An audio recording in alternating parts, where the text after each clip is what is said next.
Oh, welcome back, everybody, to the Dusty Bender podcast. I'm with you, as always, Chance and Aaron. We're missing Tayler today. Tayler is actually in prison. Yeah, he tried to get into the PGA Championship. He was in a That's right. jail cell with Scotty Scheffler. That's right. It's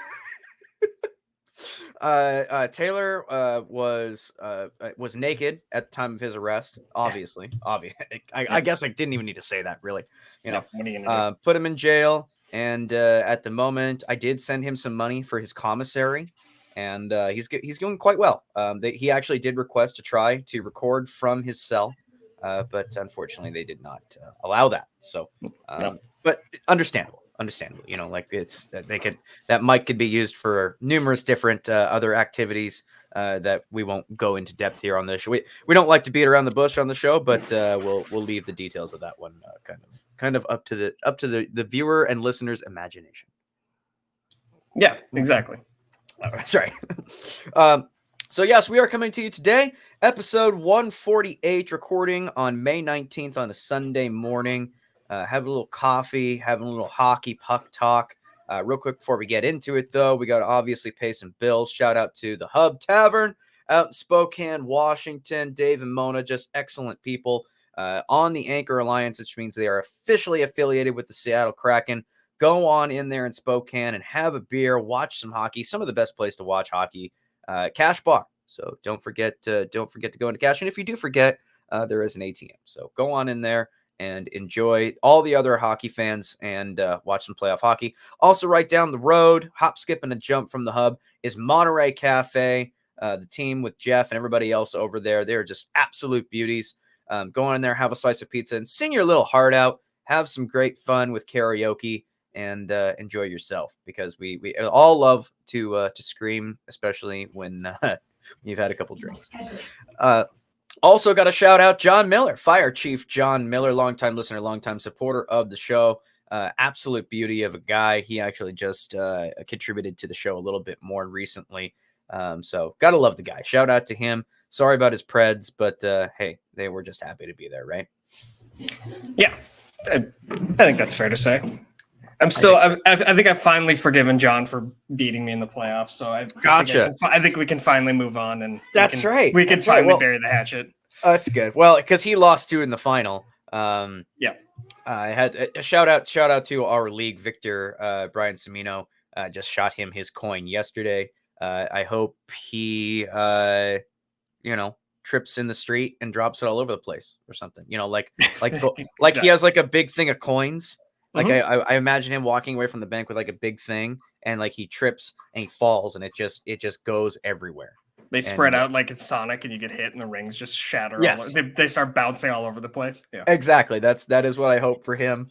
Fucking prick knows hockey well, apparently, and I hope nothing but the worst things for him.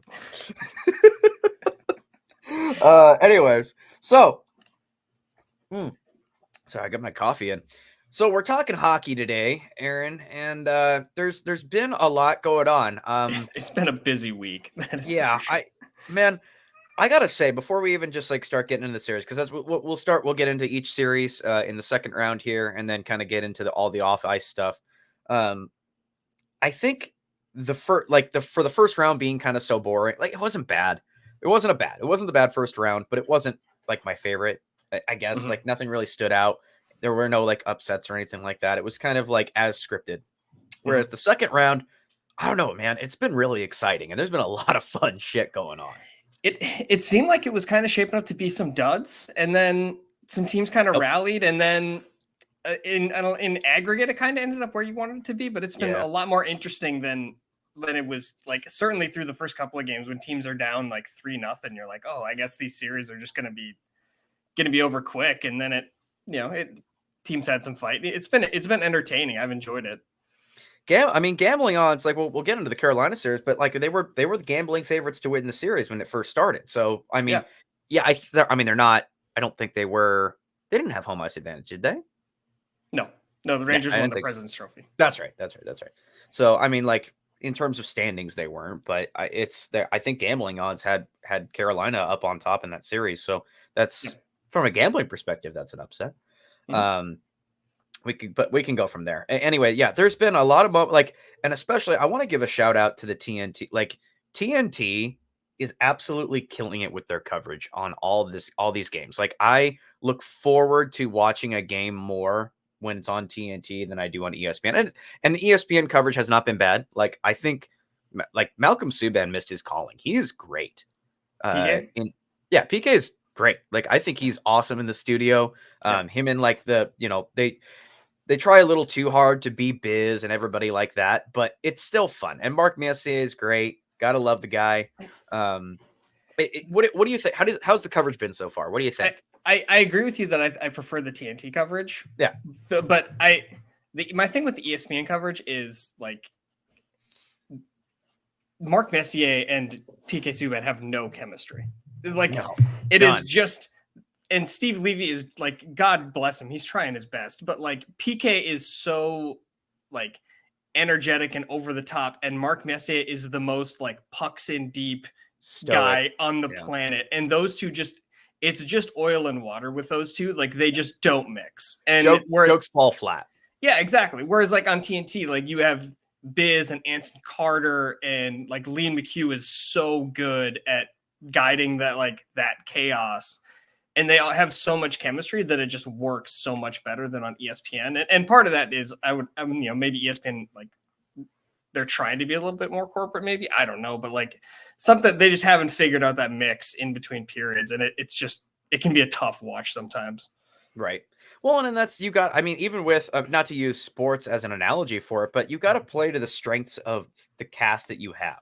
Like if you're bringing in, like if you have Paul Bissonnette on your show, don't put Biz in a fucking suit and have him just sit there and read from a teleprompter. Like let Biz be Biz, you know? Yep. Like that's why you brought him on. So I see where you're coming from on like Mark Messier. Mark's not, he doesn't have that goofy sense of humor. Like he's a bit older than PK, and definitely coming from a different time. Mark Messier has definitely last time he played a professional hockey game was what, 20 years ago, 30 years ago? Yeah, probably closer to 30 at this point. Yeah, honestly, I think it's like 30. Like he was winning the Stanley Cup in like 1992, 93, 94, something like that. Yeah, he won in 94 with the Rangers. That was his last well, cup. I was 1 year old with 94. So it's been a hot second since he's played professional hockey. Whereas PK Subban, that was just it seems like yesterday he was in the Stanley Cup final with Nashville. So there is a bit of a generational gap there. And you're right. The main guy who's like trying to wrangle them all together, he's dull as dishwater, man. Like he's just there's no fizzle there. Whereas like you said on the TNT one, what's his face with the glasses? Like Liam McHugh. Liam gets the juices flowing. He gets everybody excited and kind of guides them in the direction of being wacky. I love that. I think I was saying on Twitter recently, like they keep leaning in on Bowie and Biz hating each other. So there was like a 2-on-2 cage match, basically. I love that. Like that's entertainment, that's fun shit. Yeah, and Liam and Biz had their tattoo bet for the Islanders and the Leafs, and so like they're like, it's not wacky for the sake of being wacky, but there's just such better chemistry that they're just bouncing off each other and riffing off each other, and then like you add in like their rotating panel of like Hank and I forget the other guy's name. He does the Penguins games. He's on Chicklets occasionally. Hank is funny. Hank is funny, very man. He is very like dryly funny. Yes, exactly. In like a good way. Yes.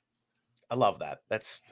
So I have been enjoying the coverage. It's been really great. I mean, when you're not listening to in-house announcers, I laughed my ass off when they fucking retired. They preemptively retired the Boston Bruins guy. Did you see that? No, I didn't see that. In the Jack Edwards? No, I didn't. Yeah, Jack Edwards. So it was going to be his last season. Like he was retiring. Yep. But it was like game 6 in the Leafs series, and he he legit called the ref a coward. I did see that. Yeah. Okay. Yeah. I saw that clip. And then they're like, "Oh, he's actually that was his last game. Actually, like he is now into retirement." And you're like, "Did they just fucking kill him because he called the ref a coward?" It makes me laugh, and we can kind of start segueing into the playoffs. But like, it makes me laugh how like the NHL is so sensitive about their refs. Like, Yeah. I love the idea. I think it was you that brought it up before in one of the previous episodes. Like, why don't we get to talk to refs after the game? Yeah, and I learned recently, I think it's in Sweden that they do it. Like the refs have a presser. Like they have to do like a media scrum. They and should. like yeah, it totally. Yeah.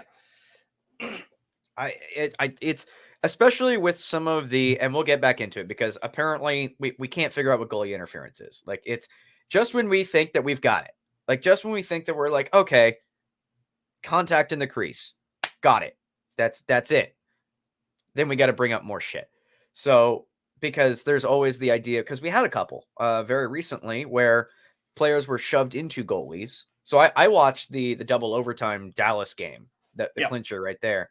And there was a call in that one. We can get into all that stuff, but like the refing has been, well, it's been what it's always been, inconsistent, I guess is the best way to put it. Yeah, and it's consistently inconsistent. Yeah, and it's tough because like playoff hockey is such a different thing than regular season hockey. Like that's well understood, right? Like we all inherently understand that. But when you have that, guys are going up to and above the line. And so when guys are getting away with it, and it's like, well, it's playoff hockey, we don't want it. So then when it does get called, like start to get called, then it's like, well, you didn't call the other 9 times. And it's like, well, if I did, there'd be 87 power plays in this game. Like, right. You can't, so I'm sympathetic from the sense, like it is kind of a no-win position. Like you have to call something. But if you, in calling something, then all of the other shit, like it just gets held up against you as like, well, you didn't call these, but then you called that. So like part of that is like, it's kind of like that problem. But then in the goaltender interference is kind of the other thing too, where it's like, yeah, some of these are like pretty cut and dry, but some of them are like, why are we taking this long to like look over it? Like it's the Zapruder film. Like the point of the review is like, is it clear and obvious? No. If no, then go with the call on the ice and then move on. And that's not what's happening. So.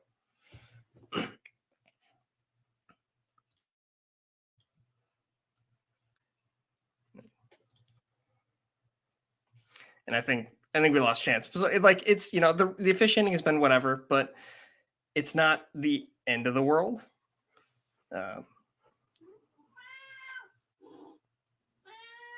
Hold on. Chance fell off the face of the planet. Having some technical difficulties with Chance. But while Chance figures his life out, so the Oilers stave off elimination. They force Game 7 against the Canucks. Hey, there's Chance. Terrible. Holy shit. Cannot present my screen anymore. This happened in the last episode too. I tried to present my screen and then everything that's connected to a USB port dies. I have no idea why. I will have to figure that out. So I'm not going to try to present anything anymore. That's fine. I was trying to pull up the Edmonton Vancouver series list. So like looking at the games and how we went through. So anyway, continue. Oilers and Vancouver. Edmonton forces Game 7. Yeah, Oilers. So we're going to Game 7. So transitioning into the actual games last night. I mean, just a shit kicking by the Oilers. Like, oh my god. Nuts. Like, this has been a series where I watch it and like one way or the other, you're like, one of these teams is going to the Western Conference Finals, huh? Like you watch a game last night and you're like, I guess. The Canucks, like they won the Pacific, and then you see other games and you're like, how are the Oilers any good at all? Like it's one of these teams, one of these teams looks terrible on a given night, and it's been a fun series to watch. I don't know that it's been particularly good, but it's been really entertaining. Fun is good. Yeah, fun is good. Fun is good. I think you hit it on the head in the sense that like you can watch the first 6 games and you can't come away with like, who's the better team in the series? And I don't mean that in a good way. Like, I mean that in like, God, it just seems like every time you roll the dice and there's a different game, it like nobody can figure out if they're the better team in this. Like Carolina and New York, you're like, ooh, shit. It's like Carolina is playing really well, but New York just seems to fucking bury it every time. Or the Florida series, like Boston was in it. Sure. Like kudos to them, Yeah. but Florida was the better team. Yeah. This one, it seems like any given night, like game 6, like the Oilers are like, we actually are the better team. Like we're way better than you. Like I forgot. Like whoops, jokes. But the game before that, you're like, it was Vancouver, and you're like, oh fuck, okay. So yeah, it's entertaining, and it is, and you're like, well, the Oilers like dancing back and forth. Is it Calvin Pickard or is it Stu Skinner? Who is our goalie? Because like swapping seats on the Titanic, man. Yeah, what are really, you doing? Yeah, it's really really tough. Well, and I mean, and Vancouver's playing with their third string goalie, who's been up until yesterday was performing quite admirably. So, the games that Vancouver's lost haven't been because of him. I think I'm going to talk about it a little more, but I want to throw this out there, just like Dallas in 5. And if you're like, but Chance, we don't know who they're playing. Yeah. Dallas is definitely the whoever heavy favorite. Whoever they doesn't play, matter. Dallas is going to be the presumptive favorite. Dallas in 5. Vancouver's not going to be able to stand up to them because to me, it's a similar style of hockey where they're a little deeper. Dallas is going to beat them at that. And star power, Edmonton is all about the star power. And I was going to talk about that. We're going to game 7, and it just seems like, McDavid's got like one assist in the series? No, he had McDavid had 3 last night. Oh, he had 3 goals? No, he had 3 assists last night. So until that game, he had 1 assist. Yeah, it's been Draisaitl carrying it mostly. But then last night, all 5 of Edmonton's goals, the primary assist was either Draisaitl or McDavid. Sure. And I mean, that's that. You might as well paint it on the floor of hockey operations for the Edmonton Oilers is like in Connor and Draisaitl, we trust. If you shut those players down, you will win the game. And if you look at it, I know it sounds so simple and I say it all the time, but literally go back to the games that Vancouver has won. Look at how many points those 2 guys got. It's little to none. And that's why they lost. The games they won, they actually had an influence in. Simple as that. Yeah. So I want to see how many points Draisaitl has in this series, because Draisaitl's he's just such a monster in the playoffs. He is. I think and Hyman is always going to benefit from those guys. Like, he's a great asset, but you can't throw like Zach Hyman on his own line and expect him to drive it. So yeah, he's not going to drive the line. And exactly. But as a complementary player, he's unbelievable. But he's not. Yeah, but if you're trusting but he's not going to make a play for himself. I think is kind of the point. He needs those other guys to set him up. Like last night, right? Like he makes a really smart play to find open ice, and then 2 of the best passers in the world find him, and then he gets a goal. Like that's That's been the MO. I love the breakout of Brock Besser. Holy shit, guy's on it out of his fucking mind. He's been unrealistic. This is the thing that the Besser defenders have been saying he's had in him since his rookie year. I think it's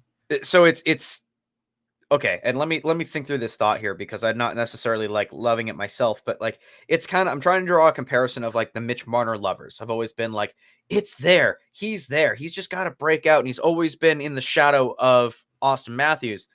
I think there was an argument to be made there of Besser is that to Pettersson, but we're seeing right now that, because I mean, God, did you see that depressing press release that Elias Pettersson was in?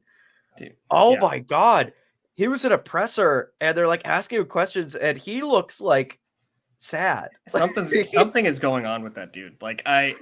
He's not playing well. I don't know if he's hurt or what's going on.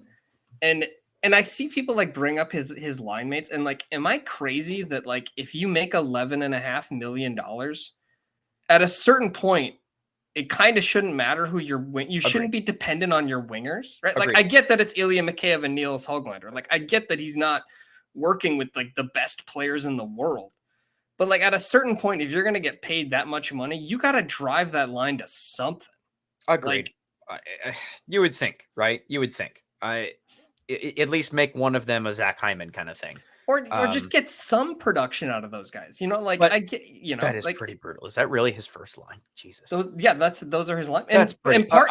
And part of the problem is the other two lines are rolling, right? Like you don't want to break up the other lines to get Petey going, but like Petey, like you got to find something. Daily Faceoff has him on the wing with Lindholm and Hoglander. I think they moved that. I think that was the adjustment they made. Okay. But before that, it was him, Mikheyev, and Hoglander. That was their line because they didn't want to split. They didn't want to break up I think it was Besser Miller, and then they didn't want to break up. I forget their other. First line is Sutter, Miller, and Besser. Yeah. I get that. And I think maybe right. In the playoffs, you're playing on the fly and you want to find the best combinations that work. And obviously, you don't want to be in a position where you're going into a game 7, you're trying to find the spark for your star player. That's not good. Right. Despite that, this team has been playing well. And sorry, let me rephrase that because some Vancouver fans might tear my head off for that. Your best offensive player, your best overall player is obviously Quinn Hughes. But in any case, you're looking for that best combo. And it sucks that that's why I think Besser has taken a bit of the pressure off of Pettersson because he's playing so well. Like if Besser wasn't doing this, we wouldn't be going, what the fuck's wrong with Brock Besser? We'd be going like, what the fuck is wrong? And some people are, but they're at least playing well enough to where like you're not like if they lose in game 7, there's going to be questions. Oh yeah. 100%. Yeah. Like totally. People are going to be wanting to know what is injured. Like they'll be like really pressuring it. Like, so what was the injury on Elias Pettersson in this series? And they'll be like, there wasn't an injury. So what was the injury with Elias Pettersson? Yeah, totally. Like it'll be like knives will be really like if Besser hadn't been doing what he's been doing and Miller hasn't kept up his production, like it would just be laser focused on what is going on with Elias Pettersson. And so he is very lucky that like in aggregate the team is picking him up because if they come out and they're flat again in game 7, it's just going to be like deadlocked on that guy. Like, well, they weren't necessarily flat in game 6. So I watched the first half of that game. I watched the first period and I watched like the first 5 to 6 minutes of the second. And then I had to go do other things. It was 1-1. Like it was a close game. Like it got away from him in the third, and in the late second. I don't know. That one was it looked close. Like it was neck and neck. Oilers scored first, and then Vancouver got the quick response goal to make it. Oh, okay, this is gonna be one of those, and then they just ran away with it. So then the floodgates opened. Then it was just like then the Oilers just ran them out of the building. Sure, like. Well, and it just shows again. Like I mean, if you can get your two, if Edmonton can get those two guys going, they're gonna win. That's it's simple as it is. Really simple as that. Hockey is a complicated sport, and usually there's a lot of X's and O's to it. With the Edmonton Oilers, it's not that complicated. It's if you can get Connor McDavid and Leon Draisaitl going, you can get them open space. You're gonna do just fine. Like if you're an Edmonton Oilers fan, do you wish that McDavid was tucking a few more? Sure, but at the end of the day, you're going to a game 7, which is gonna be great. It's gonna be fucking nuts. Like I don't know if the city of Vancouver is going to survive. Like they might not. Yeah, that's I hadn't thought of that angle of it, like the Vancouver of it all. So that'll be really interesting. Nuts.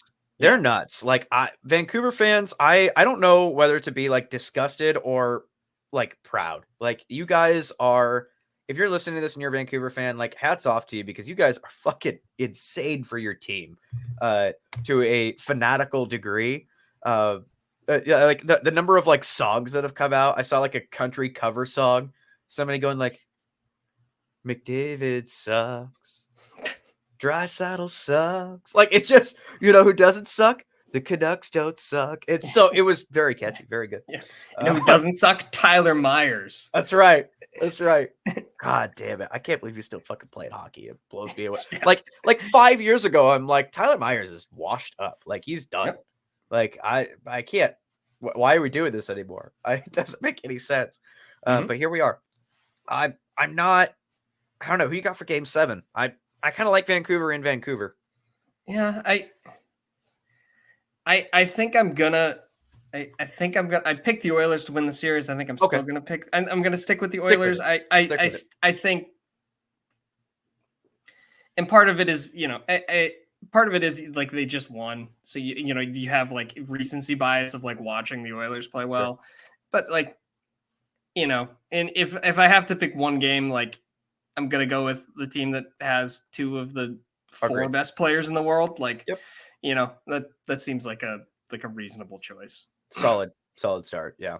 Well, however it's going to end, there's like going to be like I just picture like a Mad Max style, like roving band of raiders, like caravanning from Vancouver to Edmonton just to like cause havoc in that city because their fans are fucking nuts. It's definitely like Mad Max style kind of shit. This one's tough because I had Edmonton too. I think I had Edmonton in 6. Because the idea was that, if you can shut down those two guys, you'll win the series. And Vancouver's had mixed results on it, obviously. Like they've shown that they can do it, but also that they haven't. I don't know. I feel like with the home crowd there, plus it's Stuart Skinner too, Like, I mean, but it's Chivas too. Like that's the thing. Is you're like, sure. But Chivas hasn't been playing bad. Yeah. Whereas Skinner is like Skinner's been bad. He's been terrible.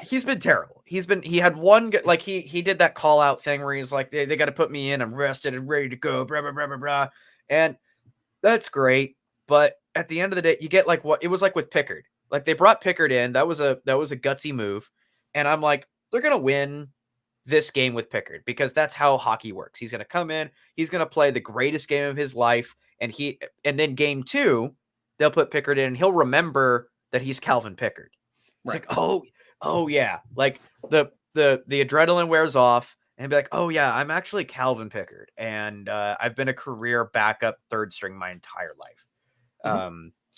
Unfortunate, and I think that's going to happen with Skinner. Like Skinner comes out, the home crowd's with him, doing great, all things good. And then I don't know. I think he's going to fall back to earth, the clock's going to strike midnight on Stuart Skinner, and he's going to go from Cinderella at the ball to, evil stepmother. Yeah.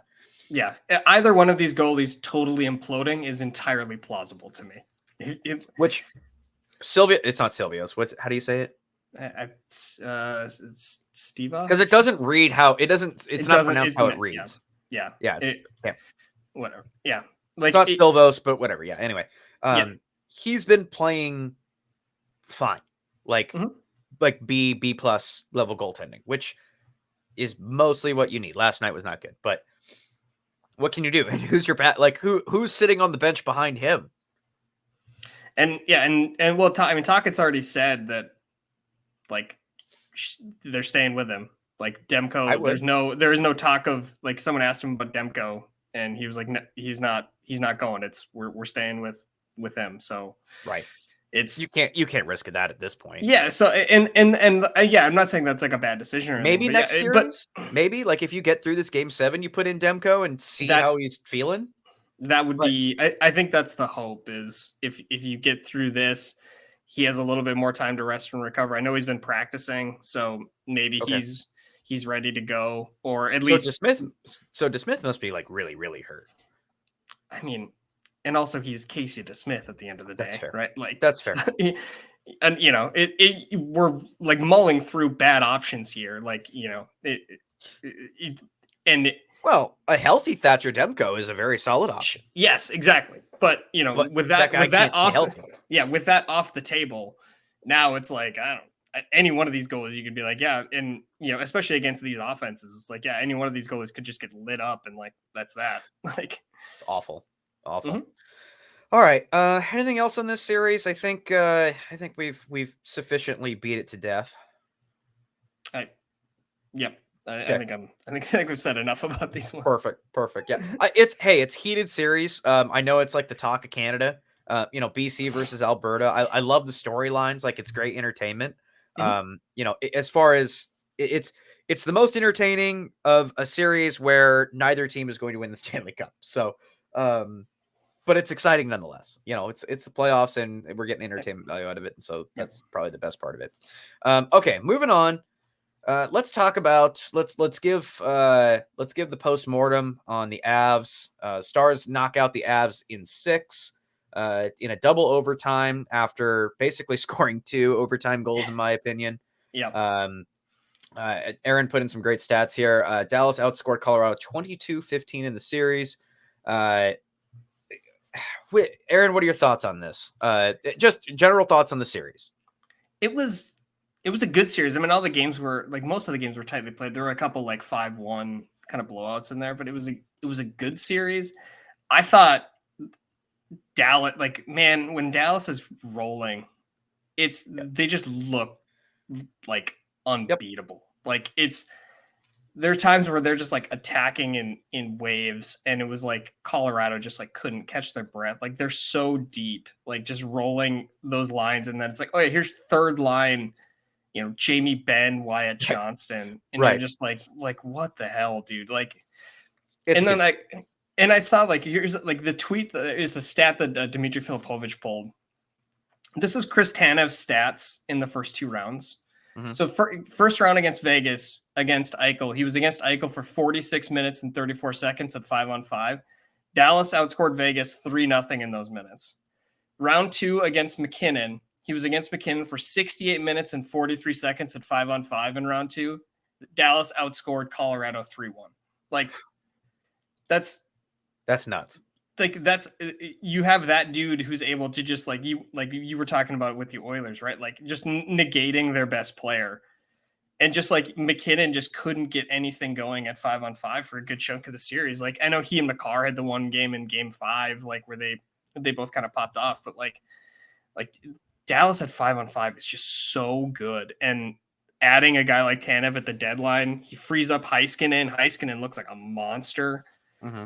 Thomas Harley's looking good. That blue line just is so stacked. And when now that Ottinger's playing great, and Ottinger's playing great. So now it's just God, they're a juggernaut. It's just it's them and Florida are playing a different game than everyone else. That was my pick. That was my pick. My bracket pick before the playoffs started. I had Florida over Dallas in the final. Yeah. And that's kind of what it's shaping. I mean, that honestly could be a coin toss when it gets to the final, but and not to give my pick away already, but I think Florida gets to the final too. But yeah, no, I liked this series in the sense that it was, Colorado's just a shell of what that Stanley Cup team was. It seems like they just weren't able to hold on to the debt. You lose Darren Helm, Aaron. Yeah. Darren Helm is a champion, okay? 2-time Stanley Cup champion. They needed Nazem Khazri to tell people to kiss his ass. That's right. That's right. What's Nazem doing nowadays? Is he with Calgary still? He's still in Calgary. He got that big contract. That's going great. I'm glad for him. Glad that he's doing well.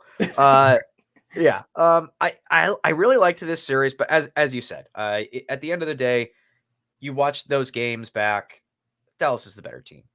As much as McKinnon could never eat sugar again, and he's just not going to be able to power through that 9 deep team. That is incredibly deep. You've got even fucking Pavelski's throwing it. Joe Pavelski, the 97-year-old Joe Pavelski is tucking one. I did watch that game 6, and or at least the end of it anyway. My thoughts on that so there was a disallowed goal in the first overtime, which again kicks up the is it goalie interference bullshit. And I don't know, going back, listeners on the show know my thoughts on this. Longtime listeners of the show know my thoughts on this. But I'm old school. If you make contact with the goaltender in his crease and you were unimpeded, if you did it, not you were shoved into the goalie, that's different. Then it's goalie interference. If you make contact with the goalie outside of the crease, it's not goalie interference. That was the goalie's fault. Goalie left his crease. Fuck you. I watched that one, man. Even if there is contact, which there is a little bit, his own guy shoved the dude. It's I don't know. That was definitely a goal. In my particular case, I think that was absolutely a goal. And Dallas should have won it. Thankfully, the right team ended up winning that game, and we're not sitting here, Monday morning quarterbacking saying like, "Oh God, this fucking game should have ended. We're going to Game 7 anyway." Thankfully, that wasn't the case. Matt Duchene buries one on the back door, and we're sitting here going like, "Oh, thank God that didn't happen." But man, oh man, it's because we had another one. We had another one in Edmonton yesterday, where there was a disallowed goal. I think that one was pretty obviously a miss. Like that one was pretty obviously goal. Like McDavid skates into the crease, and McDavid skates into the crease and kind of jumps into him. Like, yeah. No, I wasn't buying that one, but I don't know. I think I understand that you can't. It's hard to do black. It's hard to be black and white in this game. In fact, sometimes you just can't win because sometimes we sit here and complain about the black and white calls, like the black and white calls of puck over the glass. Like it was very, you can be sitting there watching like, oh, he obviously didn't mean to fucking throw it over the glass. Like he wasn't even looking. Yeah. The thing that, okay, so one thing on puck over the glass that pisses me off the most, and you've probably seen it too, apparently there's like a subset of hockey fans that have this ingrained belief that in like the 90s, playing defense was just intentionally shooting. Like there was like this epidemic of people. Never happened. No, it never happened. And I see people make that argument like, oh, well, if it's not a penalty, then people just do. And it's like, it was not that way for 100 years. It never was a thing. Like people weren't doing it. And if it was always in the rule book that they could call that delay of game if it was right. If it was like obviously intentional. But it was like there's a subset of fans that just like that is their like blows me away. That is their theory that like defense in the 90s was just intentionally just bombing the puck out of play. Sure. And you're like that never happened. It did. I don't know where that came from, but it's wild to me. I don't know. That one blows me away too. It's nuts. And it was like fixing a problem we didn't have. Absolutely. Also the high sticking rule. Like actually, you know what? I like if the stick goes up and hits the face, automatic call. Love that. You're supposed to be in charge of your stick. That up to that point, I'm good. But then this arbitrary blood thing. Like I start okay, so I have really bad secondhand embarrassment. I can't watch The Office because while I understand Steve Carell's character has to be there for the rest of the cast to like act off of his ridiculousness, his character like makes me cringe so bad I can't stand it. So like using that example, anytime there's a high stick, we've got to get a zoom in on, and we look at the player who got high sticked, and he's sitting there going, do I have any blood? Like, can I cut myself? Like, it's fucking, it's infuriating. It's annoying. They're trying to do like a WWE, like give themselves like, trying to like dig the razor blade out of the glove to give him a little nick. And it's fucking stupid. It's so dumb because the guy could have, the guy's nose could be hanging this fucking direction. It could be pointing off toward one of his ears, but that's not a double minor. It's got to be blood. So it's just such an arbitrary, stupid rule. Like it could be a little cut. It could be something like smaller than like a shaving cut, and that's a double minor. But God forbid if it gave him a black eye or broke his nose or took one of his teeth out or something. No, no, that's just a single. It's just such an arbitrary fucking thing.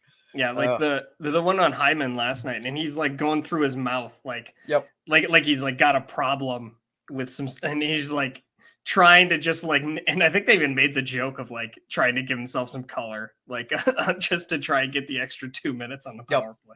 It's I don't hate the rule necessarily, but watching the guys like really try and fish for something is like it's very funny. Well, and you're the multi-sport guy, so you can kind of chime in on this, but isn't like baseball or something, like there's a sport out there that has a ref in the sky, like in the studio or something like that? Am I making this up? Did I imagine this, or is there a sport that's like doing this now? I think in the NFL there's There's like guys up top that are looking at stuff. But I'm not meaning like review guys. Like, I mean, there's supposed to be like a ref that's an eye in the sky kind of thing that like can communicate with the other refs on the field who is just watching it from like cameras, basically. Yeah, I know what you're talking about. I don't remember which league that is though. Okay, gotcha. In any case, I feel like, because I understand the argument of like, Chance, we don't want to kill the pace of the game. Like we want less replays, the better. Less having to look at it and go to the iPad and all that shit, the better. Yeah. I get all of that. But we also, would you rather have that or would you have the right call? Like, would you rather take 30 seconds to a minute for the ref to look at it and get the right call? Or would you rather like, oh, let's 10 seconds, fine. Like, we don't want to kill the pace of the game. So we're just going to go forward with this shit call that was made on the ice because I missaw this. Yeah, I don't know. And plus we already do it with offsides. Yeah, and getting back to like the series a little bit. Matt Duchene, like scoring a goal to beat Colorado in a game where there was like an offside, like not an offsides, but a prolonged review was like very cathartic. Like very much so. It was very, very ironic. But like, you know, it's to your point.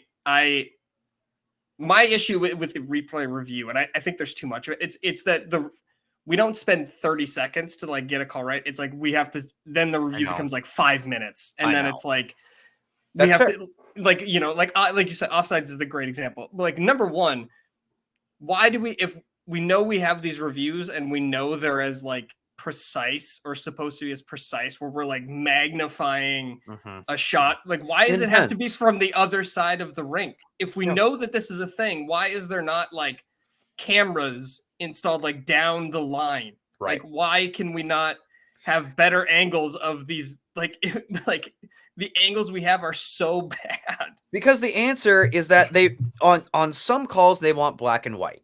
They want no room for error. They don't want to, like, offsides. They never want to miss an offsides call ever, ever, ever, ever, ever. But a cross-checking penalty or something, or a tripping penalty or something, they want that to remain subjective and up to the ref's discretion. Yes. Because at the end of the day, like if refs called, see, and that frustrates me. Like, people are like, just call the game. Like, don't ever. It's like you would not like hockey if refs just called the game. Like, the game would never be even strength ever. No. Watch a playoff game and look at the amount of cross checks in front of the net. Yeah, like in front of every play, or just anywhere. Like, they happen all over. Like, it's just playing defense in the playoffs is just cross checking a guy in the lower back. Right. And yes, those are like, but if they called every one of those, like you said, you never be at even strength. It would be, the game would be unwatchable if every infraction actually got called the way it's written in the rule book. If you're listening or watching this right now and you're like kind of newer to hockey or something, first off, welcome to the show. We appreciate you guys learning, tuning into us, but also like watch the game, like turn on a playoff game and watch for like 30 seconds to a minute. Don't watch where the puck is. Watch all the other players on the ice and what they're doing, but don't watch where the play is, and you will see some of the dirtiest shit. Mm-hmm. Like, where the play is, that's actually some of the cleanest hockey. Like, where the actual puck is going on and everything. Like, normally that's okay because all eyes are on that. It's the chintzy shit that's behind the play or, you know, battling in front of the net, that kind of stuff. That's classic. I mean, Brad Marchand put it perfectly, and we'll get to that series in just a second. But you're trying to hurt people. Yeah. Like, no, he said the quiet part out loud. Yeah. Like, we're trying to hurt each other. Yeah, there's a reason. And I think Paul Murray said a quote too, like, you know, there's a reason why the playoffs are different. Like, you physically couldn't play 82 games this way. You would need 9 farm teams just for bodies. Right. Like, so yeah, I mean, so how did you feel about, like, how did you think Colorado, where does Colorado go from here? Because now McKinnon's a new deal. Like, McKinnon and Makar both have deals, you know, and especially now, and we could talk about it here, like, now they're going to be down Val Nichushkin for 6 months, back in player assistance. Like, I think he's done. I don't know. And obviously, do they even let him back? because it doesn't sound like this is like the players didn't sound like they want him back. The players, there were some of those quotes were not particularly sympathetic. I think Jack Johnson was like, everybody makes their choices and has their priorities or whatever he said. He made his choice kind of thing, kind of like insinuating he made a choice over one thing over the team. Yeah. And I mean, this is 2 years in a row now. Like, obviously with in part and stuff for us, because going into the player assistance program, you don't know the details of it, but like he was he was a big contributor for that team. Like I'm just guessing it's just whores and drugs basically. That's what I'm guessing. Like I don't, because it's not bad enough for him to get the cops involved, but it's enough to where like he can't get his shit together. Yeah, and so now like you said, like this team being kind of a shell of their cup self. Like it is. Now they're going to be down Landeskog. They're going to be down Nichushkin for at least 6 months, probably longer, depending on it, or like you said, if they even want to bring him back. Like Devon Taves' contract, I think that's coming up in a couple of like a year or two. So like they've got some really, I don't know where that team's got some really hard choices coming up. My thoughts on that, and Colorado fans are not going to like this, but like you can look at the previous Stanley Cup champions and how they have tried to adapt with the salary cap and everything like that moving forward. The perennials, Tampa keeps the core intact. They change out some outer pieces and they try to run it back again. But you look at the Blues. Like the Blues were, I'm sorry, they were one-hit wonders, man. Like that's, oh yeah. As soon as they got that team, like even if you ran that team back, say you took that Stanley Cup championship team and ran it back, you're not going to get the same results. So I'm not saying that Colorado is that, but the problem is that there is no, like the idea of like, let's run it back. Okay. Who's left to run it? Like you didn't keep really anybody. You don't have any core goaltending that to speak of. Like, what are you going to re-sign Georgiev to a long-term deal? Yeah, I mean, you got to keep Makar. Like you're gonna have like a core 4, a core 3. It's McKinnon, it's Rantanen, it's Makar. Yep. Well, and so they did re-sign Taves. So Taves is signed past 2030. So here's the guys they have on long-term deals. So they've got McKinnon. Obviously, he's got his long-term deal. Yep. Rantanen has 1 year left on his deal, so he needs a new contract. No, I know, but that's going to be expensive. Yeah. Lehkonen, they've got Lehkonen for a couple more years. Yeah. They've got Ross Colton for a couple more years. Yeah. Miles Wood is signed until 2029 for some reason. Makar, obviously, he has his deal. Taves. Sam Girard has 3 more years, and then Josh Manson has 2 more years. So, they've got... The problem is that you're going to... That team is going to look very different in a year or two. Like, it's the core guys will be there, but you're going to have massive turnover because they didn't try to keep any of those guys from the Stanley Cup team. They kind of just let them go because they didn't want to pay them. So, it's not going to be a huge fall. It's not like, but here, again, everything is ebbs and flows, right? Like teams are working up. Like the Ducks are down here. But they're on an upward trajectory. Like they're getting better. They're still down, but they're going up. The Avs were up here, and instead of like keeping going straight, they are now going like they're still very good. They're still a very good team. You've got, as long as you have Nathan McKinnon, you're gonna be good. Yep. But it's not, you're not staying high. Like they're on a downward trajectory, albeit slowly. Landeskog, he's not playing again, right? I don't think so. I think he might try, but like I think he's done. I think for me, I think he's done. So which sucks. Like that's a huge miss. Which does that take any money off the books, or is that already been? I mean, he's already LTIR'd, so that's okay. So it's not. He's been LTIR'd the whole time, so gotcha. He doesn't impact their cap really at all. Yeah, if I'm an Avs fan, I'm celebrating my cup win and tucking that away and just being really happy about it. Because I just don't. And Taylor's usually our prospect guy, so he would know more. But I'm not aware of any like high talent athletes that are in the Colorado pipeline.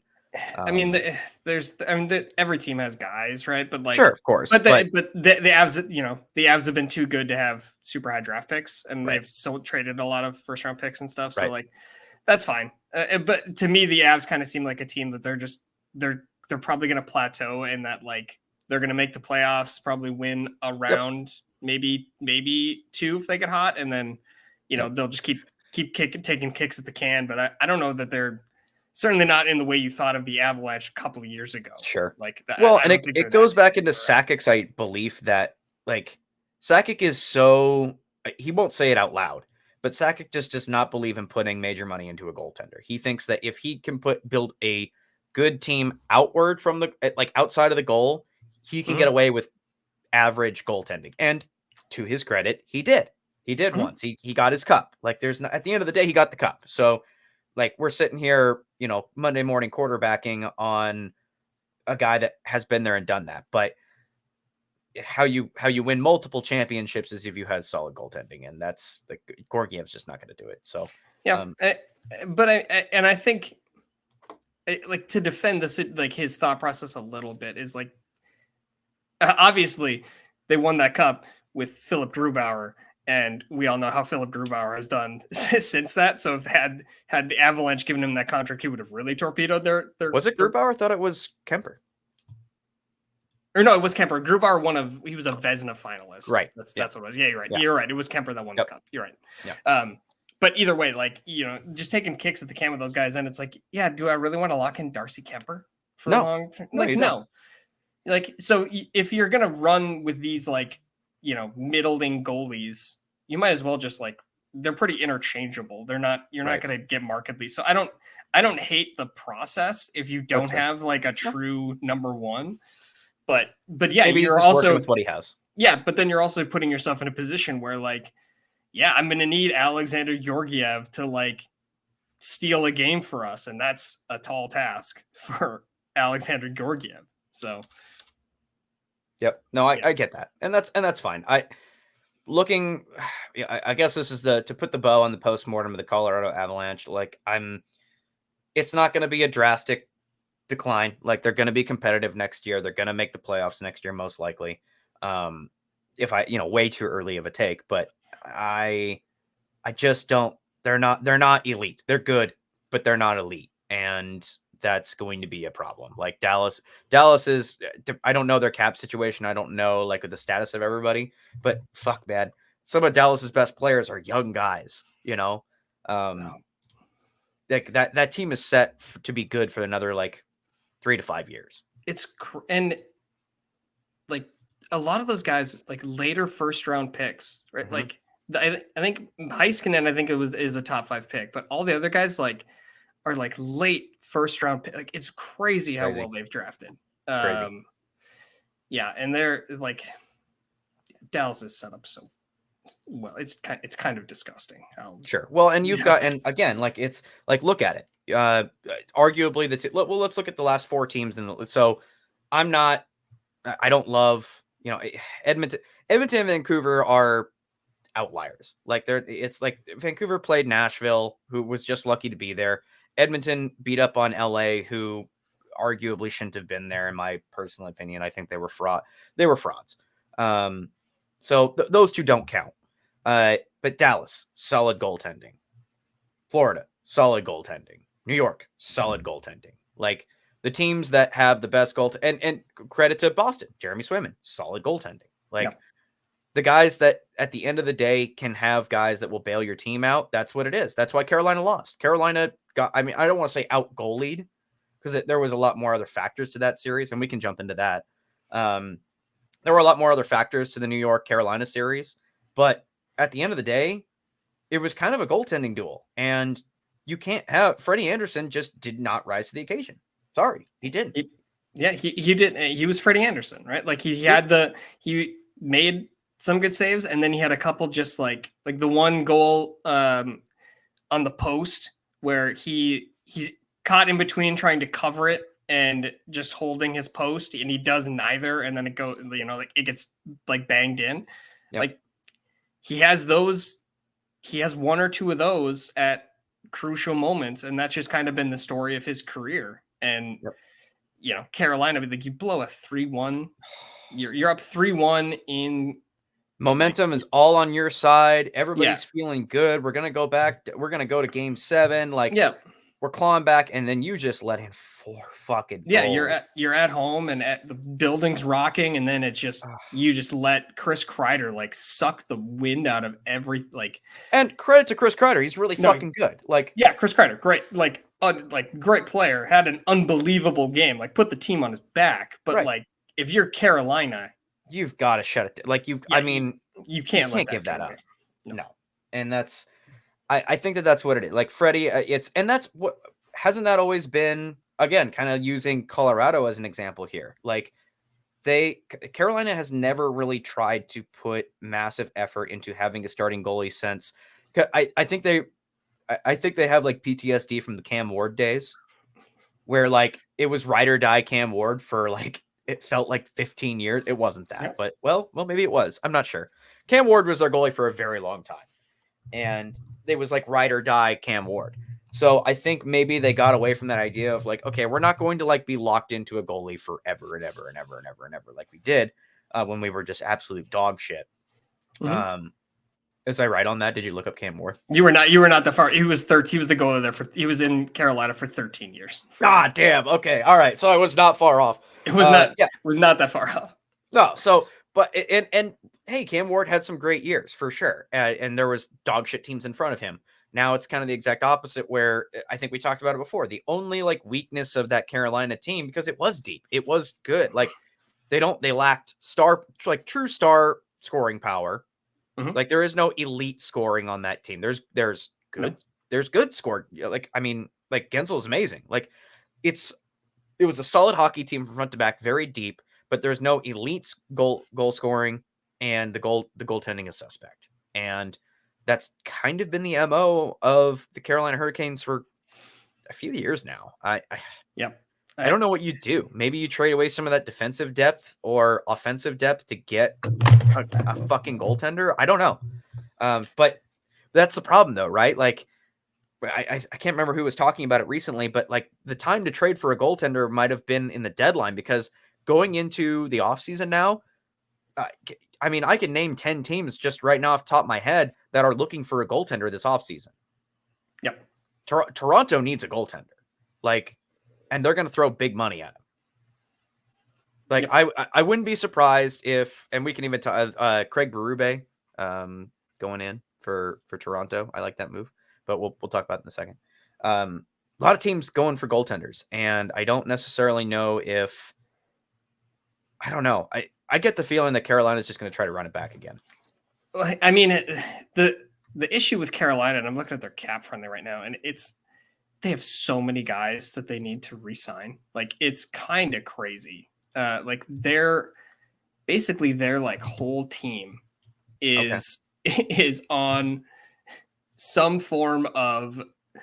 Oh, okay. So they have like Aho, Svechnikov, Kakaniemi, like Kuzi's got another year, Stahl's got a couple more years. But then you get down to like their RFAs, and like they got to re-sign Jack Drury, Jarvis, and Natchez both need new deals. Like, obviously, honestly, I kind of let some of these guys go. Like, I definitely make an offer at Gensel. Like, you try to keep Gensel. Yeah. But like, like like you have like Gensel, like Martinuk, Stefan Nason, Teuvo Teravainen, like Brett Pesce, Brady Shea. Like, I think you let Marty Natchez go as an RFA. Like, maybe you trade him. I don't know. That's what like, whatever you do, like, they have a lot of really tough decisions to make, because like they do not have a lot of guys signed for next year. So they need to, and depending on the types of deals that guys like Jarvis and Natchez and whoever else, and like if they bring back Teuvo or Gensel or whatever, like the Carolina Hurricanes next year are going to look like a vastly different team than the Carolina Hurricanes this year. And that transition, how they handled that transition, is going to be really interesting. Sure. Yeah, no, I see that. And you can look at it from a glass half full or a glass half empty perspective. Like, the glass half empty is like, oh, we've got a lot of hard decisions to make, and this team's going to look different. The glass half full is, we have an opportunity now to remake our team how we want to. Like, very few teams, like it's a good problem to have in the sense, because there's a lot of teams out there that are locked into their players whether they like them or not. Like look at Toronto. Like we're sitting here talking about trading away Marner. It's like, okay, or Tavares. Like these are all good ideas, good theories, but like the money, how are you going to make this work? Whereas Carolina's coming up on a very interesting time where, yeah, if they wanted to theoretically just say, let's run it back, they could re-sign everybody or try to re-sign everybody. Yeah. But if they're like, hey, let's try something else, they are now in a natural position to do that. So that it's a good problem to have, I guess, if that makes any sense. Yeah. Carolina also not a team known for handing out big contracts. They're fair. They kind of are like, yeah, here, how does 5x5 sound to everybody in perpetuity? Sucks. Well, again, it's the idea of like being deep. Like I like that idea. Like I like the idea of them wanting to have a 4 lines deep, 3 lines defense. Like I love that. That's the type of hockey that I kind of like instead of being so top heavy. And again, if they could have just gotten a save, I feel like they'd be right in this. But the Rangers do have star power, and they do have that. Like let's give credit to the Rangers, because we've been talking about the postmortem on them. Like the Rangers played fucking great hockey. I mean, winning, just stretching the first 3. And, they let Carolina climb back a little bit. But they played great hockey, and Shesterkin was amazing. Like they had timely goals. I don't even necessarily want to say that they were the better team, because even in the games that they lost or the won, they were kind of outplayed. Like all the analytics that aren't goals, Carolina was out shooting them, chances, all that kind of stuff. Like those were in Carolina's favor. So it's not like they just rolled over Carolina. They didn't. But when you've got your stars doing what stars are supposed to do in the playoffs, you're usually going to win, Mm-hmm. Yeah, that's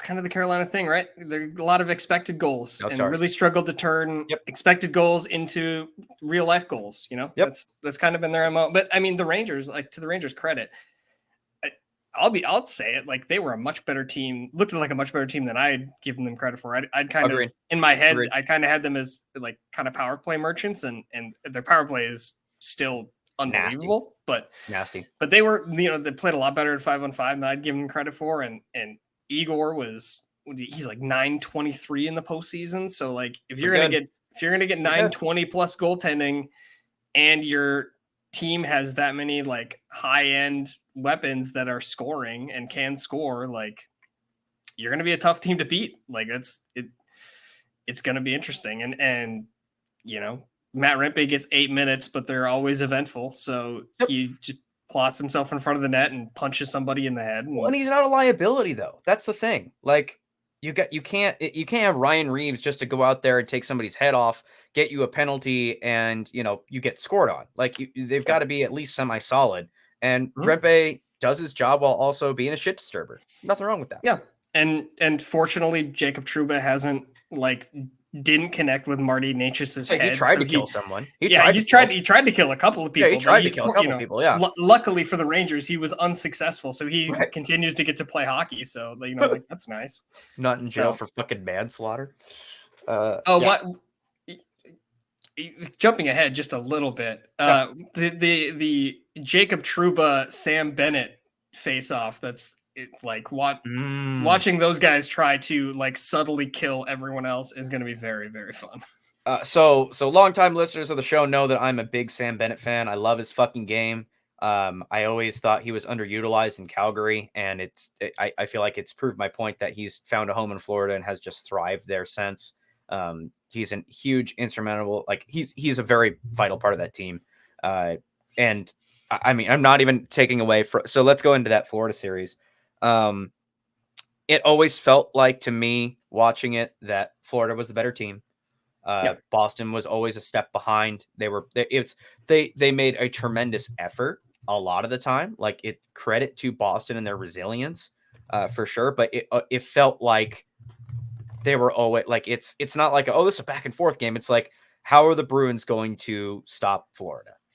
And that's kind of how it felt the entire series, and it felt like that outcome was kind of inevitable.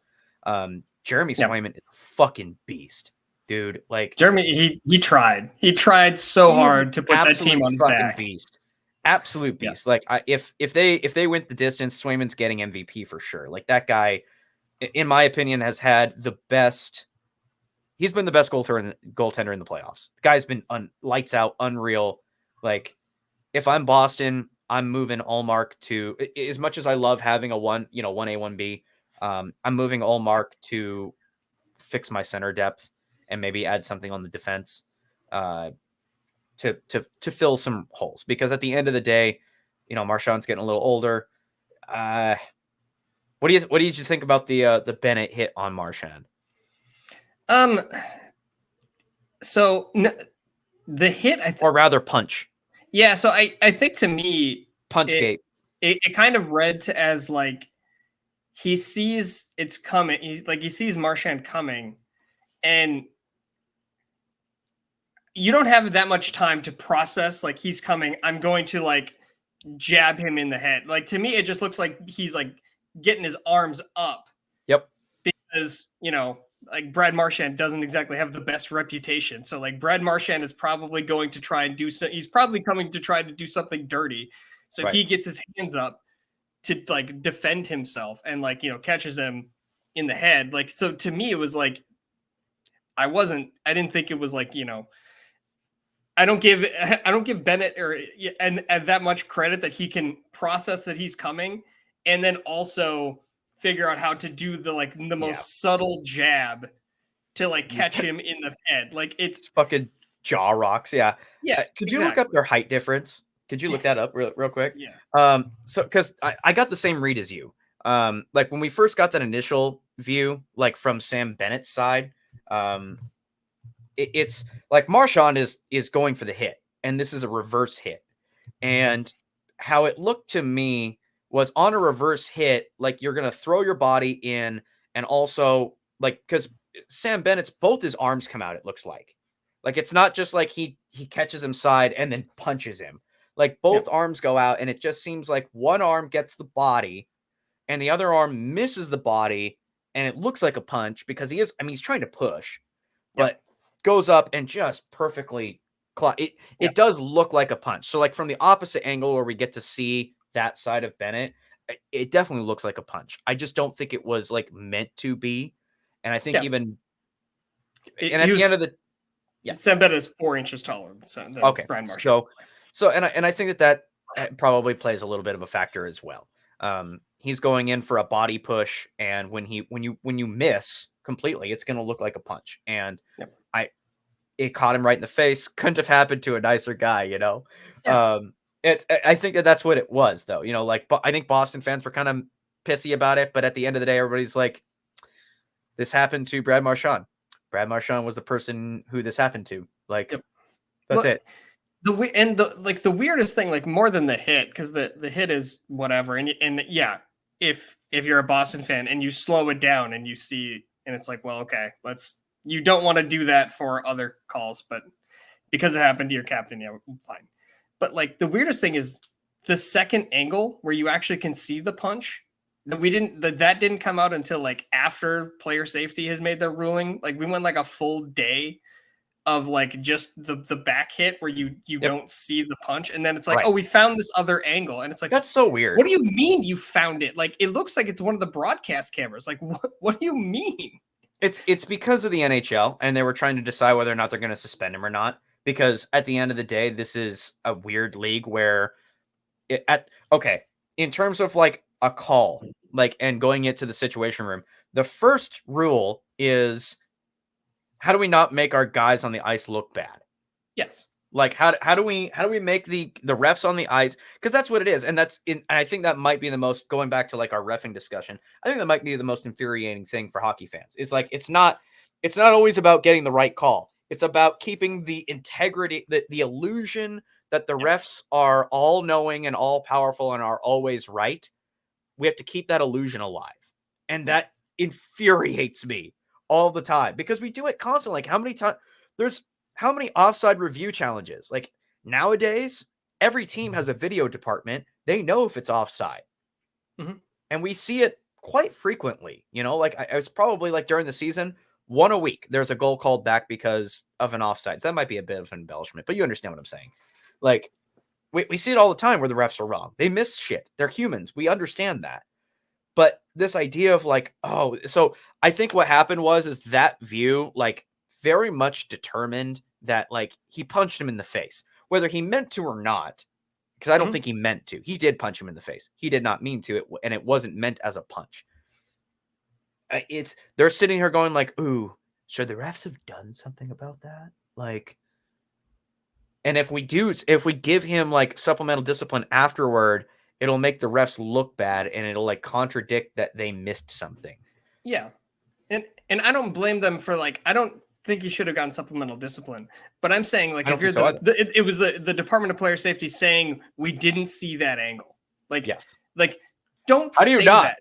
Yeah. How do you not? That's what I'm saying is like, right. how, like, it's not like that was like, some fan's phone that like went viral that caught it. It was like, that's a mounted camera. What do you mean you didn't look at that angle? Like, what? That's the part to me that's like, looks what like are we doing? Looks like an episode out of Paranormal Activity where he's just like, look, coming here from the game. Like, I just saw this crazy angle pops up on, you know what I mean? Yeah, it's like the Blair Witch Project holding a VCR camera from 1997. It's like, no, that's like a mounted 4K camera. Like, what are you talking about? How did you not look at that? The lost tapes. Like, it's fucking, what are you talking about? God, yes. You guys are yeah, exactly. Yeah, we dumb. had to do that. Like, we had to go to Allmark and the Hidden Temple and with the blue barracudas to find this camera angle that didn't exist before. It's like, no, what do you mean? So that was very weird that got really and I refuse to believe that it was like they just found it. Like they had it the whole time and it was like, how are we going to play this? How are we going to release this? How are we going to, because there would have been an outcry. It's I don't know. And that just goes back to it, because like yesterday when that interference call comes in, like, or when that Dallas interference goal was waved off, like it wasn't like the ref, like they scored the goal and then the refs had to go talk about it. The ref was like so emphatic, no goal that. So instantly. Like, right. Instantly. Like he was so affirmative about it. And they go back to the thing and they're like, I can't, like, they're even like, yeah, man, that might've been a fucking, like, I think you might be wrong on this, but they can't say that because he was so fucking emphatic. And if it went to Toronto and they're like, oh, it was actually a goal, bro, like you're an idiot. I don't know. That should have been a goal in my opinion, but in any case. Yeah. The funniest part about that was when they went back to again, we're talking about like how good the TNT coverage has been. They go back and they're like, Hank, what do you think? And he's like, I don't think I'm kind of glad they waved that one off. And everyone else is like, yeah, fucking course the goalies. Like, yeah, I think it's great that this like. Oh, Biz. I love and the candor of Biz, like he's probably going to get in trouble for it, but at the end of the day, he doesn't give a fuck. He's got enough money and sway to where he'll raise a stink if anybody goes after him. But Biz literally said, like, I wonder if the ref has fucking draft gigs or some shit. Yeah, that nothing official will happen, but he'll get a talking to about that. Oh, of course he will. You can't. Of course it will, because the NHL fucking they're so sensitive about their refs. Like it's I always used to call it 2 minutes for hurt feelings. Like I think throughout my entire my very mediocre hockey career, I think the one time that I got the most furious about a penalty that I got was a hurt feelings. Like I was just upset. Like I was saying, this is fucking bull. Like I wasn't even yelling at the ref. I was just angry, and he gave me 2 minutes for hurt feelings, and I'm like, fuck you. Like it's fuck off. Like these refs are apparently so soft and so like sensitive that we can't say anything critical of them, and it's infuriating that the NHL puts them so high on a pedestal and is like, we are not allowed to criticize the refs at all. It's fucked up in my opinion, because they screw up quite often. Yeah, that's the one universal truism amongst all sports fans is every fans hate their refereeing. I don't know of any sport where they're like, I think our officials actually do a pretty good job. Every sport is like, no, this is all bullshit. I think what I would do, the best way to do it is just consistency. Like, I'm not necessarily saying the NHL. I'm not one of those purists that's like, call it how it is, because I don't want the entire game to be power plays. I get that, but at the end of the day, just be consistent about it. Like, at least in the early 2000s, like people hate game. I know people hate game management, but I'm saying I argue, and I'm in the minority. I understand this.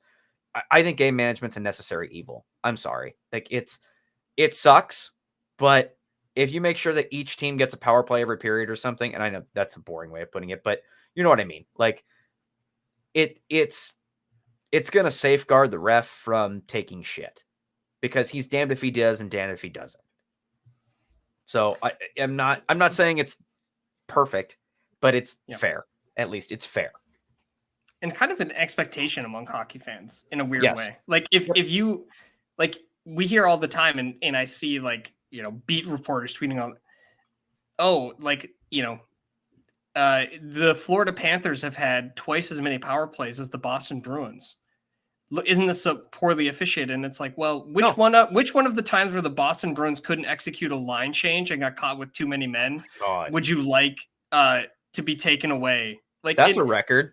That's a record. Crazy. It was seven in how many games they played? 5 or no? I think it was. 12, I think they got up to 8. Like, it was crazy. Did they really? I think so. It was like, I've never seen a hockey team at any level, let alone like in the Stanley Cup, like mess up line changes that many times. Like, it was unbelievable. Like, let's put a bow on Bruins, and then we can get to some off ice playoff stuff.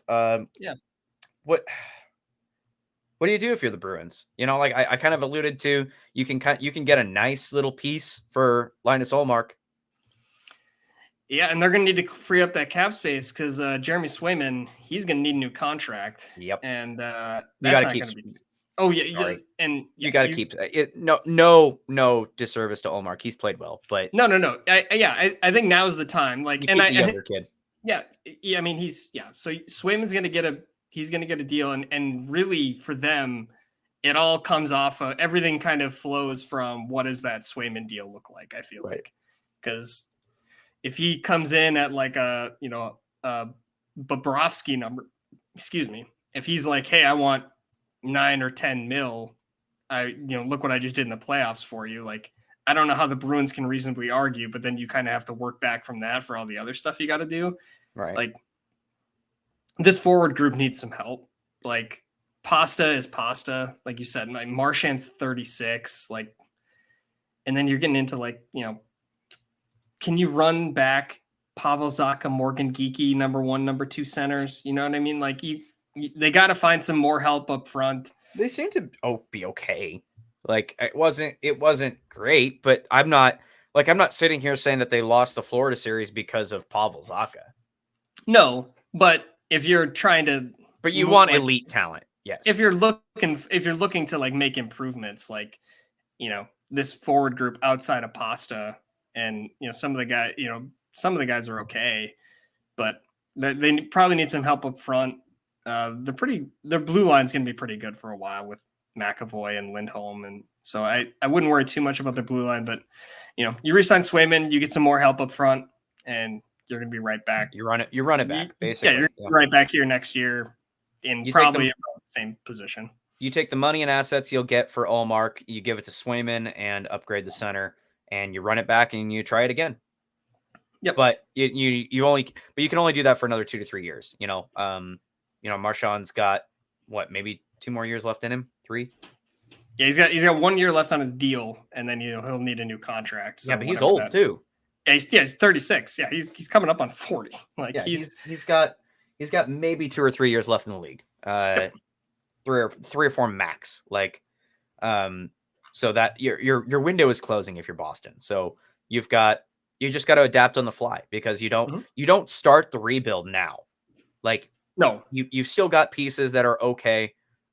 Maybe you do something to lighten the load on Marchand a little bit as he gets older. How old's Pasta? 27. Okay. Oh, he's fine. Yeah, like Pasta's in his prime, McAvoy's in his prime, That Hampus Lindholm contract probably isn't going to age very well, but you got a couple more years left of him. So okay, yeah. Right. So I mean, you've got enough. Are the Bruins going to be? They'll be in it. They'll make the playoffs. I don't know if they're enough to that. They're going to be one of those teams that's like, if we can just make it to the playoffs, we'll roll the dice and see how it goes, and that works out sometimes. So I mean, when like we're talking about the Avalanche, and you give Jeremy Swayman enough kicks at the can, if he gets any kind of offensive support, that dude can drag you kicking and screaming through a couple rounds. So I think everybody you ignore GMs look at it and they go like, okay, if we can't be, the best team, we got to look at how did the teams who weren't the best team who won the cup do it? And I think too many people look at they look at LA those years where they just barely made it into the playoffs, or you look at Florida's miracle run last year, or you look at the Blues, how they scraped by to get into the playoffs and they rolled the dice and won. So, I mean, it's not unheard of. It is possible where teams just get hot in the playoffs and you can make a run, but more often than not, the best team wins. And but it's hard to be the best team. So sometimes it's just, if we can just make it into the playoffs, maybe miracles will happen. And our team just has more grit and heart and jam, and we're going to win with the power of friendship. And that's great. And that's great. But I'd rather have 4 lines deep, if that makes any sense. Yeah. All right. So Eastern Conference Final. Yep. Panthers Rangers. Before I even start analyzing, I'll give my pick. Panthers in 6. Yeah, I was kind of hemming and hawing between in Panthers in 6 and Panthers in 7. I think. Yeah, I'm gonna stick with because my original pick is Panthers over Dallas for the Cup. Sure. I love the Rangers. This is gonna be a good series. This is gonna be a great series. It's gonna be a fun series. Yeah, no disrespecting to the Rangers here. This isn't like a fucking Florida's way better than New York. It's not that. Great series. Shesterkin versus Bob is going to be a hell of a goaltending duel. Lots of firepower going into it. Kachuk versus Trouba, like you said, Sam Bennett, Trouba, Rempe. This is going to be a hell of a series. I am excited to see how it goes. Rangers win if their star power continues, because I think there's a slight edge to the Rangers in star power on this. But it's like their first line is better than Florida's first line, but after that, Florida is a better team. And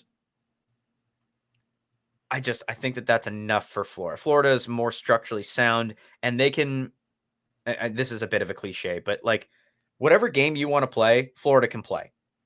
You want to play tough? We can play tough. You want to play high scoring? Great, we can do that. Passing? Great, we can do that. Florida can adapt and play any game that you want to play, and they can beat you at it. Whereas I don't know if the Rangers get caught into, a Florida system, I don't know if they can handle it. No, and I think the series is really interesting because these teams play. These are my favorite kinds of series where teams, they have an identity, and the identities are different. It's not like two teams trying to play the same kind of hockey. It's like one team is trying to play a different, Florida is trying to play that heavy forecheck. They're trying to get up below the goal line and kind of grind you down. And whereas New York is much more of there's a lot more east-west in New York's game, especially at the top of their lineup. Yep. And so I like seeing different styles clash, and I think that'll be really. I think you're right.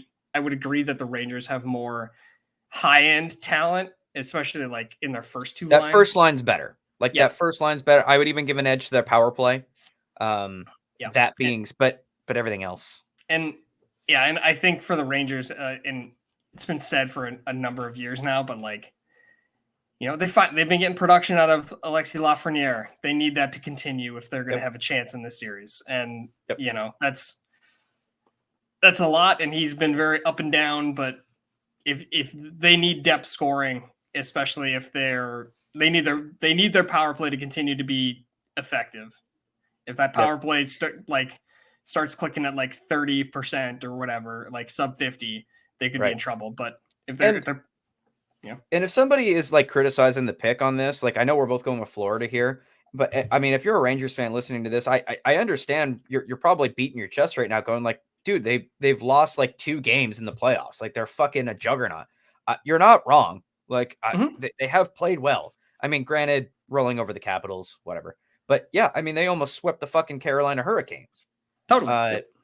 Very close to. So, I think that we forget about, like, they won, 7 games in a row, basically, and were undefeated for a little bit.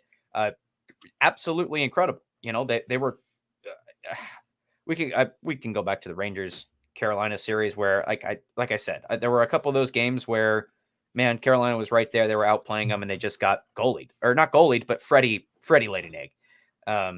So in this particular case, it's going to be goaltender. It's going to be a good series. It's going to be a really good series. I'm excited to watch this one. Yeah, it's going to be really good. Who do you got? We already talked about game set. I don't even want to, like, the hypothetical matchup of Dallas versus either one of those teams. I got Dallas in 5. I'm not even really gonna. There's not too much there to analyze. Dallas is better than both of those teams. If it's Edmonton, I think that Dallas can do what Vancouver and LA could not do in this hypothetical scenario that Edmonton wins game 7. They'll be able to shut down Connor McDavid and Leon Draisaitl. Like that won't be a problem. And then they will just beat the shit out of them with their depth. And then Vancouver if Vancouver pulls off game 7, Dallas is just a much more talented. They're more similar, and Dallas will beat them at their own game. It won't be. I don't see that series going very far, and Dallas will kind of walk into the Stanley Cup final.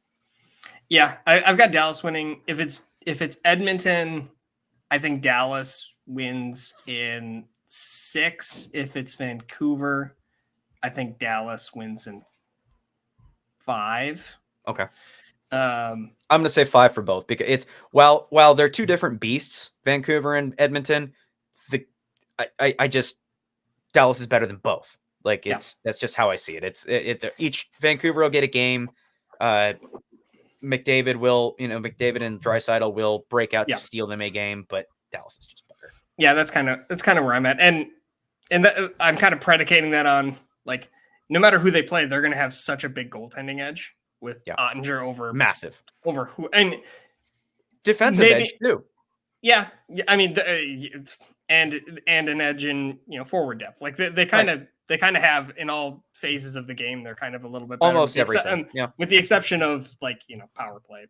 But Vancouver's a worse version of Dallas, and Edmonton is just. I mean, it's the star power. Like, are those 2 guys better than any of the other players on Dallas? Yes, but absolutely. There's enough defensive. They're solid enough defensively to shut those 2 players down, to where they're just going to clobber them with depth.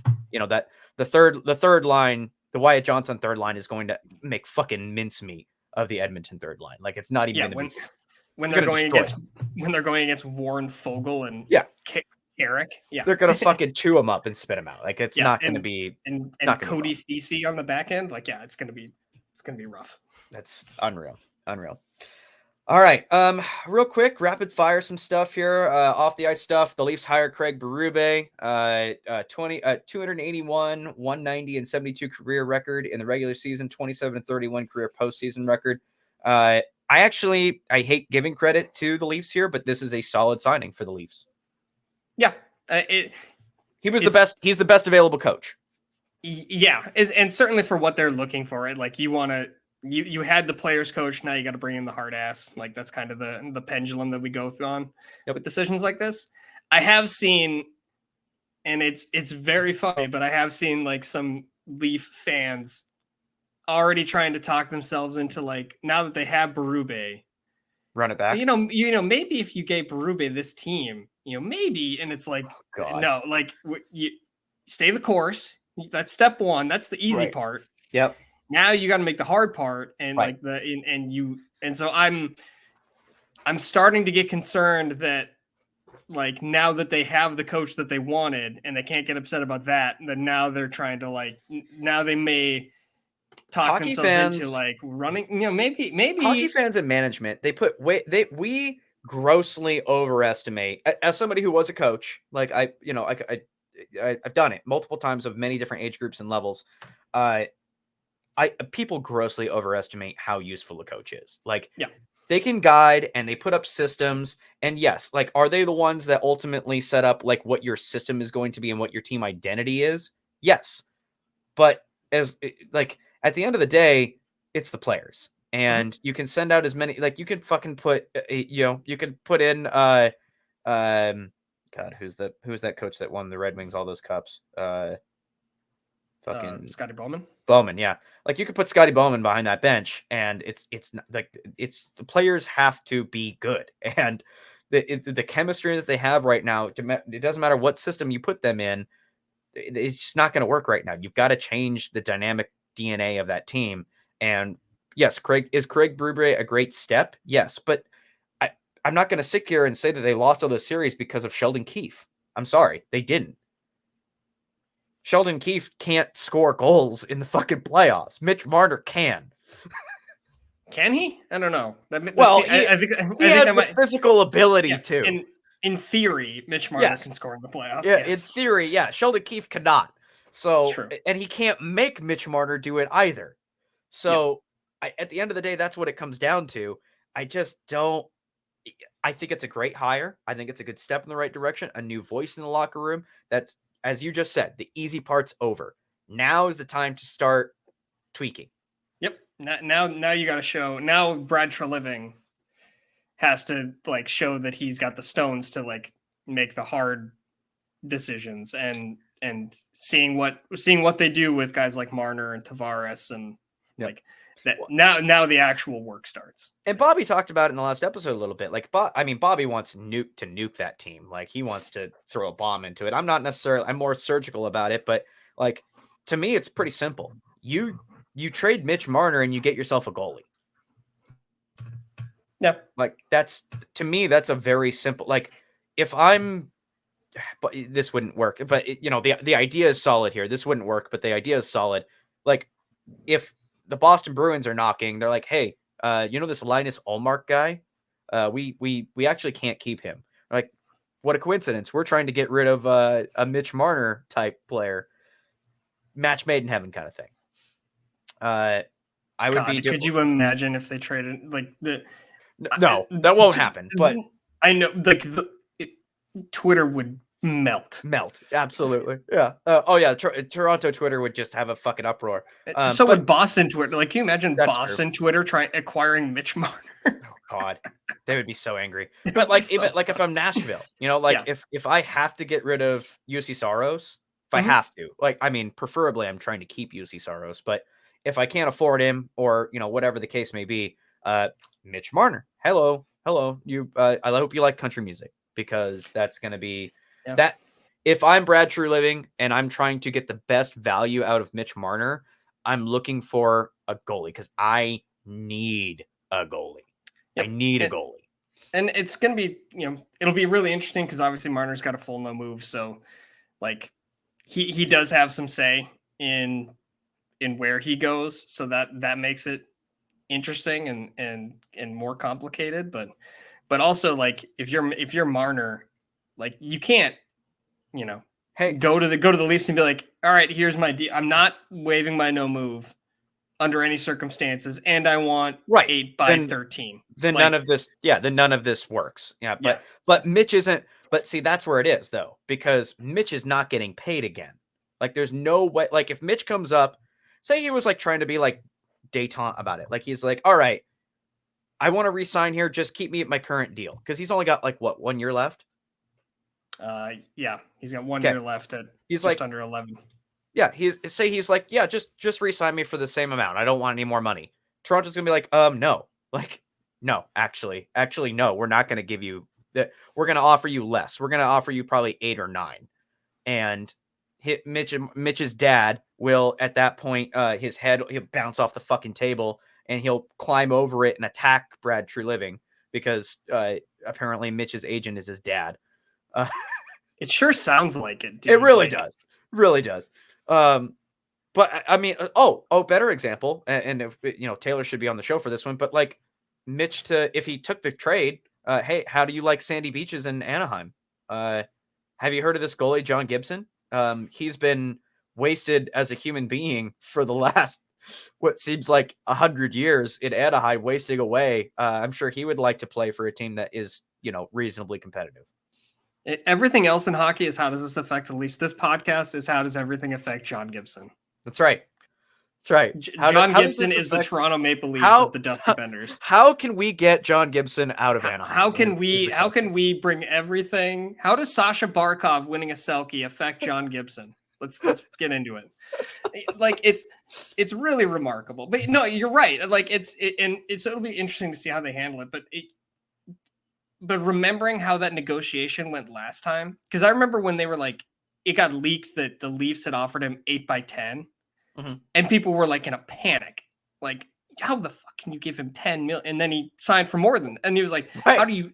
And so like remembering how that negotiation went last time and how the Leafs have handled every other negotiation after that, like, it's going to be wild, dude. Like watching him and whoever he's talking to, like, I'm so fascinated to see how what happens there. And you can't wait too. That's the thing. Like I'm sitting here going like, it is not strategic for them to wait until the deadline. No. Like it is the best time to move him is now. Yeah. Like, you got to start working on it right now. Right. Like this summer. Like this summer is the best time to move him. At the deadline, everyone knows they're going to have you over a fucking barrel. Like, and you're not going to get, and if he's not going to sign, you're going to, what are you going to give for a rental Mitch Marner? Right. Like Nothing. You're not going to, so you're either not going to get much or like that. And if it goes to the deadline, that relationship is going to be so toxic with that fan base. Like, oh my God. So, and then what's the alternative other than that? The last alternative is like you re-sign him. Like if he re-signs for what he's currently getting, or like if it's a double-digit number, Brad Treliving should be fired. Like it's not like he's not worth that. Mm-hmm. I'm not saying that Mitch Marner is bad, but like we've gone through this over and over and over. I think it's best for everybody if they got different scenery. And you just can't keep the guy. Like the summer is where you're going to get your best value for him, because at the deadline you're not going to get fuck all for him. There is no one you're not going to want to trade Mitch Marner to another competitor at the deadline. Yeah, right. Especially if you're still trying to be competitive. Mm-hmm. So you either rip the band. I don't know.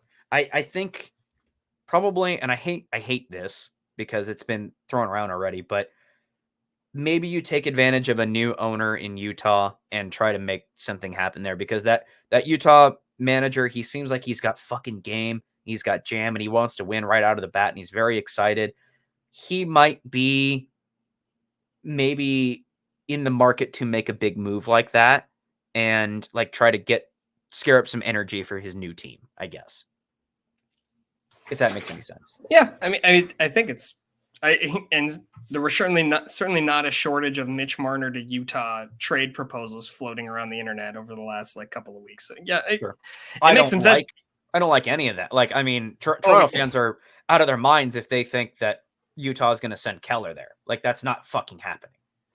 Yeah. Keller's a better. If I had to choose between the two, I'd take Keller over Marner. Sorry. I don't know that I'd go that far, but I would. I like Keller a lot. I saw like a lot of like Lawson Krause type returns, and so I don't know if I do that either. Yeah. So yeah, I don't know. It'll be really interesting to see, like, you know, if they can get him to waive, and if not, how toxic does that get?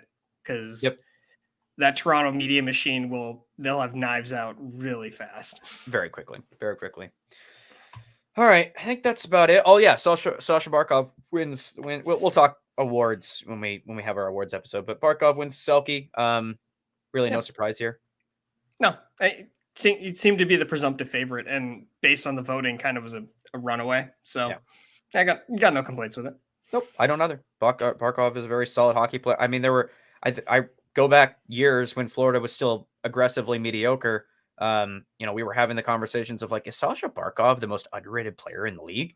And then we said it, for 4 years in a row, to the point where like, okay, he's not underrated anymore if we keep saying he's the most underrated player in the league. Like, yeah, he's hitting that point where it's like we can't keep doing this. Right. We can't keep saying that he's not appreciated when we say it every year that he's not appreciated. Like we all know Sasha Barkov is good. He's been promoted. He is now known to be good. Right. Yeah. We got to find somebody else that's low key, not getting the respect they deserve, kind of thing. That's right. We'll figure that out. Probably somebody on Dallas, honestly. All right. I think that's it. Aaron, you got anything else? Rod the Bod, 5 more years in Carolina. That's right. Again, not so unexpected. Maybe a surprise to all the people that were trying to manifest him to Seattle, but I love it. Yeah, no, good. They're not losing because of Rod the Bot.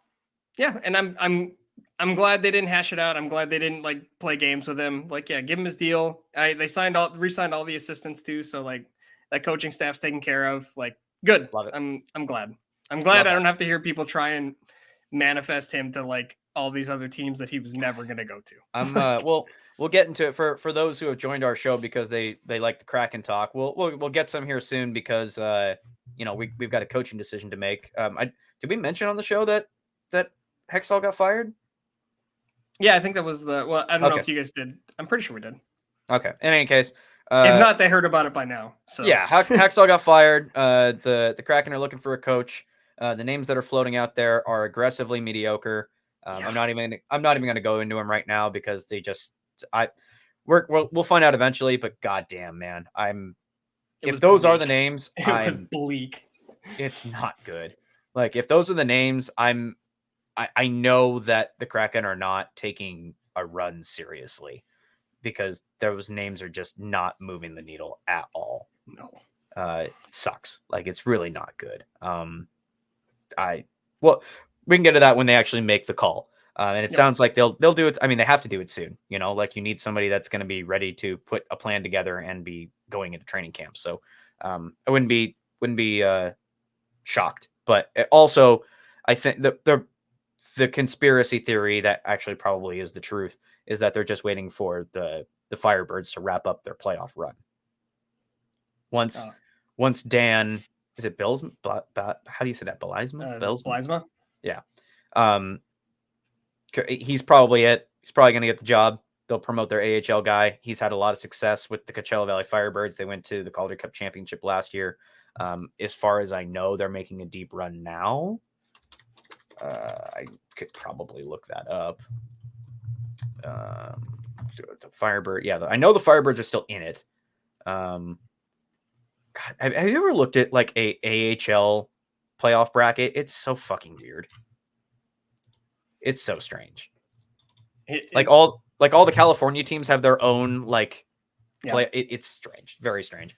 Okay, so the Coachella Valley Firebirds are up 2-0 in the Ontario Reign, so they'll probably make the conference finals. So the worst kept secret here is that they'll probably promote Bilsma to head coach once the AHL playoffs run its course. Which, I don't know. I've had various experiences with Bilsma. I think he was an assistant in Detroit for a little bit. Head coach for Pittsburgh for a little while, I think, as well. This will be his newest crack at the NHL roster again. I hate to say it, that's probably their best bet of all the names that I saw. Yeah, which to me says more about how uninspired the rest of those names were than Agreed. anything else. Yeah, but I think McClellan was thrown in there, and I'm like, fuck, really? Like, yeah, and I didn't see. It was interesting because like some of the other names you hear floated around, I don't even think I saw like a Jay Woodcroft type or I didn't even see his name. I'm not even saying he's like the best choice or whatever, but like some of the names that you had heard, that you kept hearing, like were just didn't seem to be on their list. So it was interesting. Definitely. All right, but we'll talk about that when they actually make the move, probably here in the offseason. All right, You got anything else? No, I think that's it. Perfect. All right, everybody. We appreciate you listening. Keep watching some hockey. Keep watching the playoffs. Tune into us. We're on YouTube, Spotify, Apple Podcasts, all those. Follow us on Facebook and Twitter. We're pretty active on those as well. And we'll see you next week, maybe with Bobby Ryan coming back from Italy. Yeah. All right. Goodbye, everyone.